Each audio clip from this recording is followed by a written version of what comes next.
جہلم کے نواحی علاقے طور یونین کونسل سنگوئی تحصیل جہلم میں الفلاح فاؤنڈیشن کے زیر انتظام فری میڈیکل کیمپ کا انعقاد کیا گیا۔ اسی حوالے سے مزید تفصیلات جانتے ہیں فرحان شاہ کی اس رپورٹ میں۔ جی بالکل، جہلم کے نواحی علاقے طور یونین کونسل سنگوئی تحصیل جہلم میں الفلاح فاؤنڈیشن کے زیر تمام فری میڈیکل کیمپ کا انعقاد کیا گیا، جس میں 200 سے زائد مستحق مریضوں کا فری چیک اپ کیا گیا اور فری ادویات بھی دی گئی۔ یہ کیمپ صبح 10 بجے سے دوپہر 1 بجے تک جاری رہا، جس میں 4 ڈاکٹروں کی team, child specialist, skin specialist اور میڈیکل اسپیشلسٹ جنرل فزیشین نے جو ہے وہ اپنی خدمات سر انجام دی ہیں۔ اس موقع پر چائلڈ اسپیشلسٹ ڈاکٹر ملک عدیل افتخار عوان نے میڈیا نمائندگان سے بات چیت کرتے ہوئے کہا کہ ہم شیخ سلسلہ نقشبندیہ ویسیہ حضرت امیر عبد القدیر عوان متضلع علیہ کے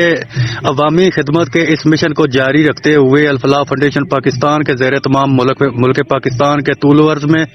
فری میڈیکل کیمپس کے سلسلے میں کو انشاءاللہ جو ہے وہ جاری و ساری رکھیں گے، اور اس موقع پر اہل علاقہ نے سلسلہ نقشبندیہ ویسیہ اور اس کی ذیلی تنظیم الفلاح فاؤنڈیشن کا شکریہ ادا کیا اور حضرت امیر عبد القدیر عوان متضلع علیہ کی خدمات کو